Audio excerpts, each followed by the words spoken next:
What's up, guys? ReploidBill, Old Bill Logan, and I read a lot of X-Men books, and I'm talking a lot. Pretty much every single thing that comes out.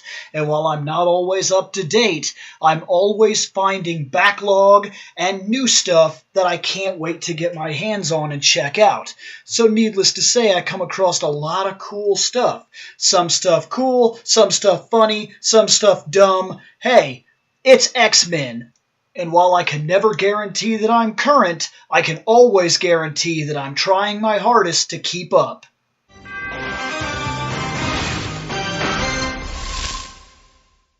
Welcome back to Keeping Up with the X-Men, where I try desperately to keep up with the X-Men. And I've only got about 3 books that I was able to do because, hey, life gets the best of us. But for what it's worth, let's go ahead and talk about these. Now, I knew this was coming.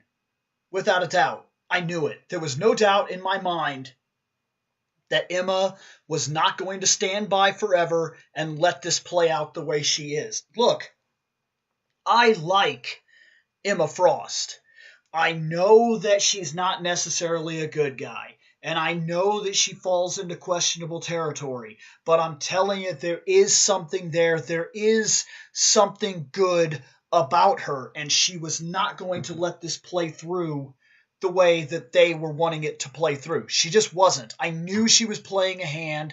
I knew that sooner or later she was going to step in and she was going to put an end to this, and sure enough, she did. And it took this moment, this torture moment, for her to finally have enough of Miss Sinister, because Emma is always looking for the betterment of mutant kind. She's a more openly evil Xavier. She does do questionable things, but she does run a school. She does take care of mutants within her care. She trains. She pushes the boundaries and tries to do what's right for her people as she sees it. And this was just a stepping stone. She was never 100% on board with what Mother Vine was going to do, but she knew of its importance and what it was capable of, so she wasn't just going to simply walk away from it either. And here she goes. All it took was this moment for Miss Sinister to basically snap her and give her a bunch of crap, and that's it. Look, you could talk certain ways to certain people. Emma is not one of them, okay? There are certain things you could say and certain ways you could treat her that are going to get you a certain kind of treatment, and this was it. Emma finally snapped. She'd been talked down to and pushed to the side and acted like a side character for the entire arc, and finally she'd had enough, and she was like, all right, I've seen enough. This thing right here, this torture thing, it ends. Do what you're here to do and be done with it. And here come Miss Sinister with blah, blah, blah, evil, blah, blah, blah, shut up, blah, blah, blah, or we're just going to say insults.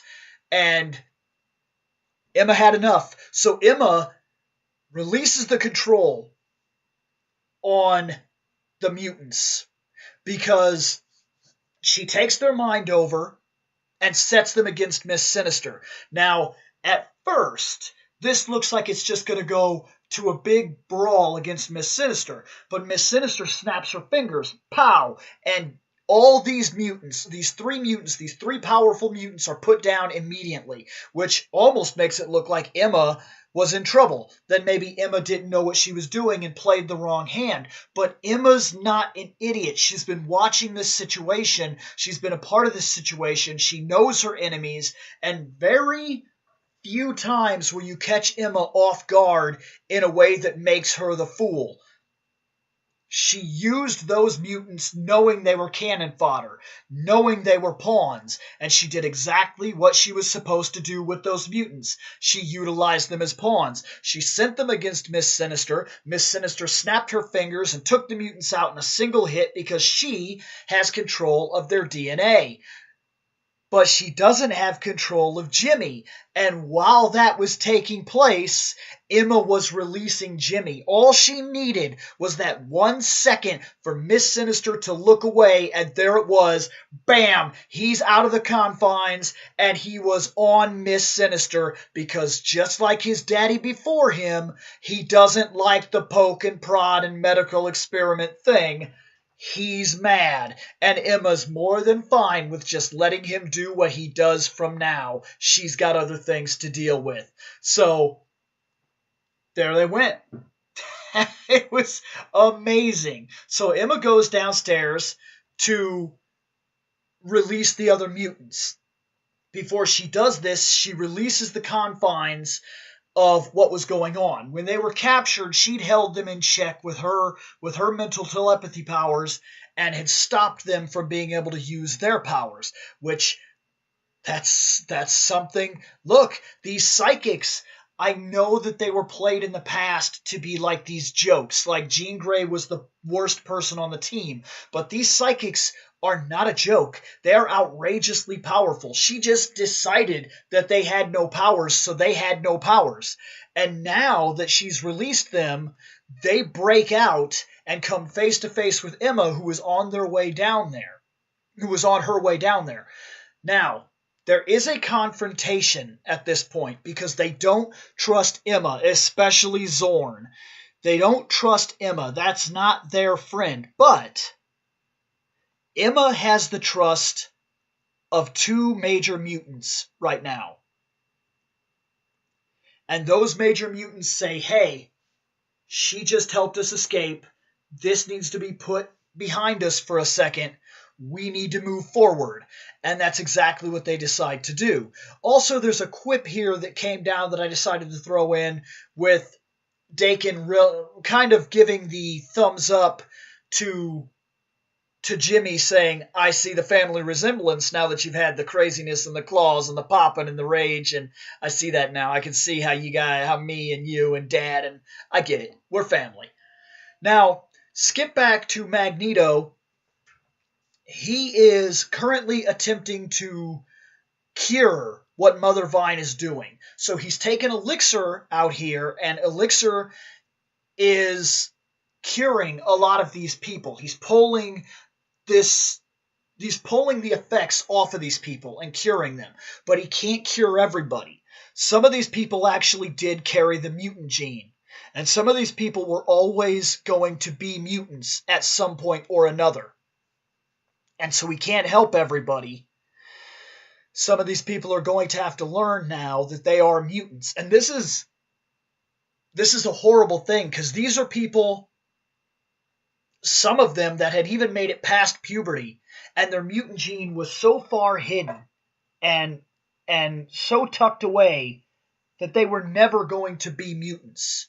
But here they are because of the circumstances. Now they'll have to live with this for the rest of their lives. And it's, for some of these people, it is really going to ruin their lives. Now we go back, and Havoc finds himself confronted by the X-Men Blue, the current team. And they straight up rip through enemy lines. That's the way it is. It's really cool. And Zorn has quite literally had enough. Not just had enough of the situation at hand, but had enough of all the situations. He's done playing the back and forth both for himself and on the other teams, and he's just looking to be done with it. This is over. He utilizes the max power of the singularity inside of his body, sucks in that freak, and it's done. But it also seems to be done for he himself.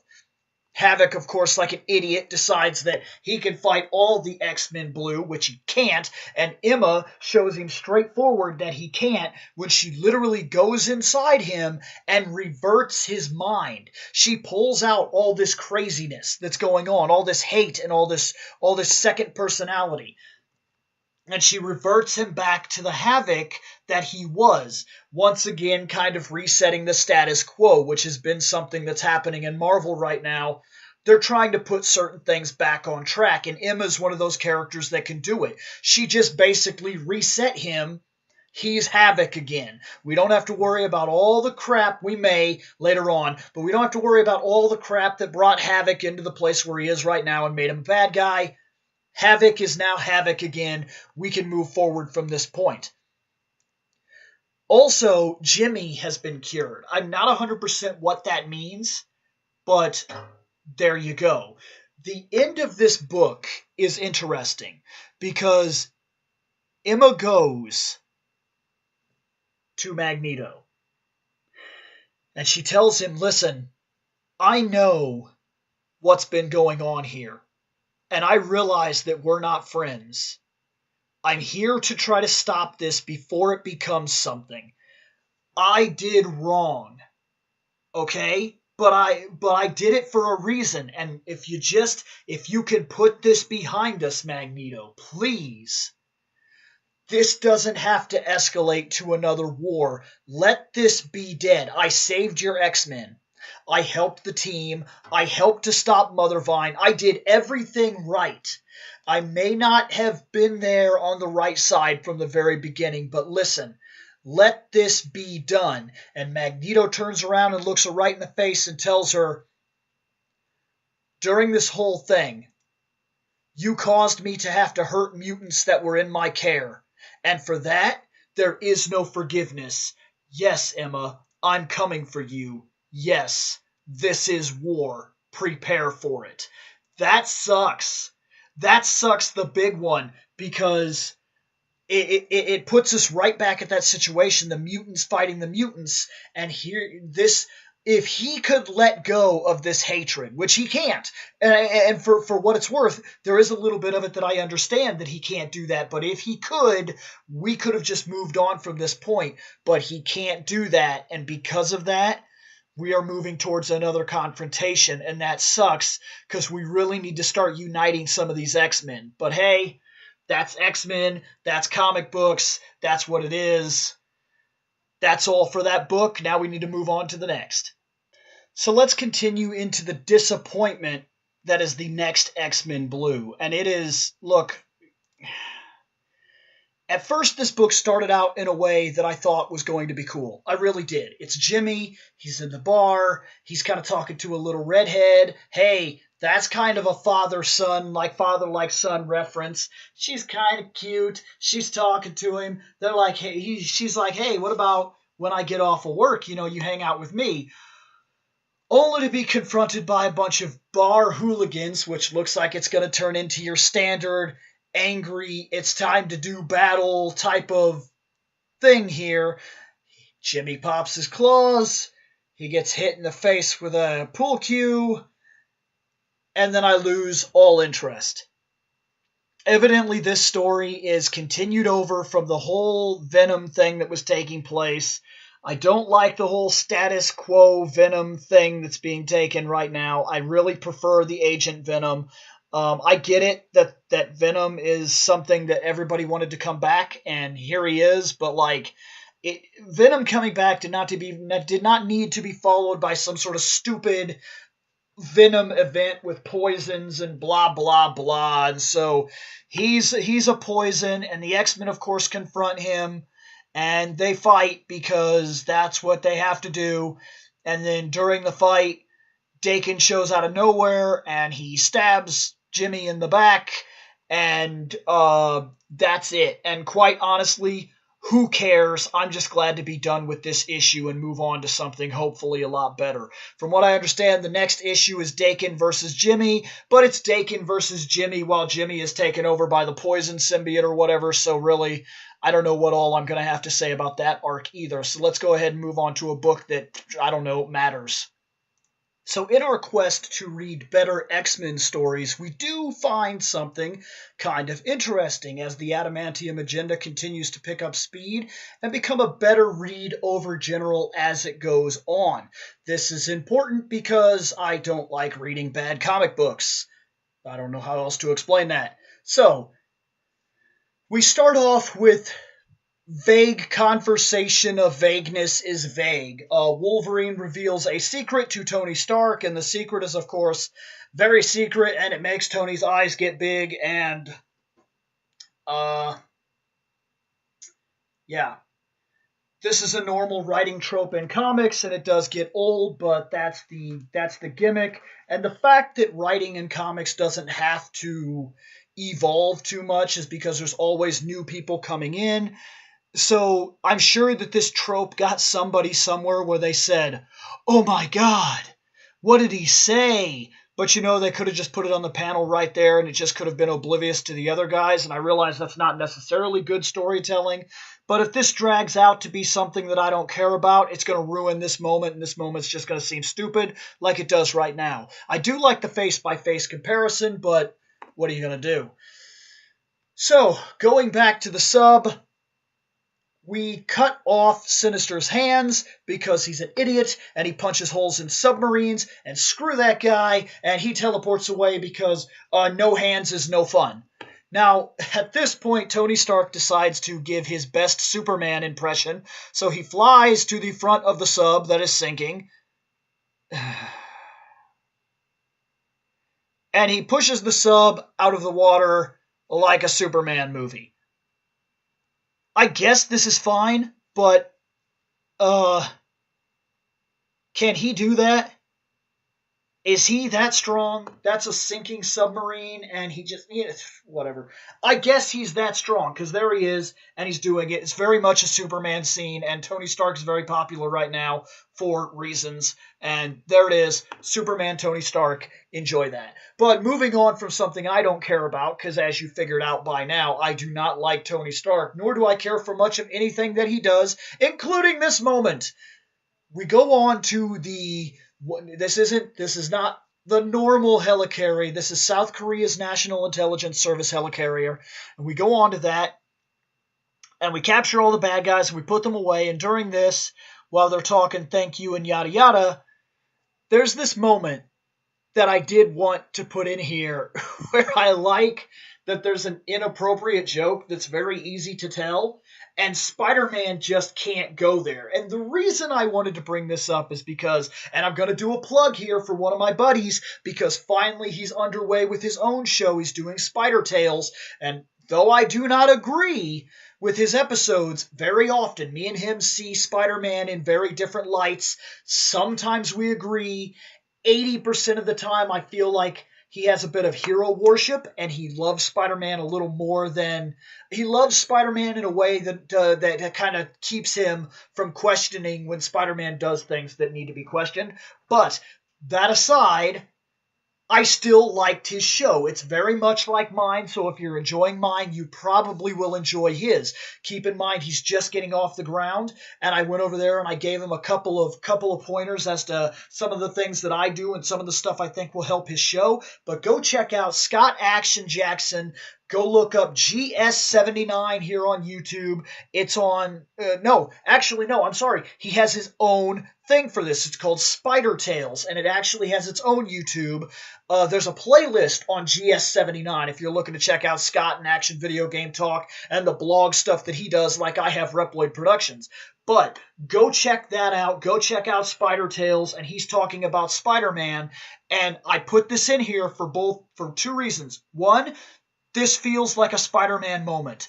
That's important because not much has felt like a Spider-Man moment in quite a long time. But I'm telling you, Spider-Man is making a little bit of a turnaround here. The most recent book was very good Spider-Man. It felt like we were trying. He's trying. He's trying to put us back on track. And some of these other writers out there that are putting Spider-Man into their stories are doing a pretty good job of trying to bring these Spider-Man moments. And this was a good one. Spider-Man can't tell this inappropriate joke.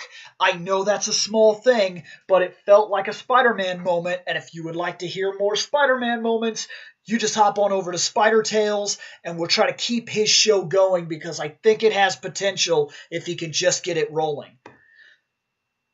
Afterwards, we need to interrogate this guy. And of course, in order to interrogate this guy, look, we come again, another good Spider-Man moment where he's trying to say, so we're doing like a good cop, a bad cop thing, and stuff like that. And then all three of them are like, we're mad.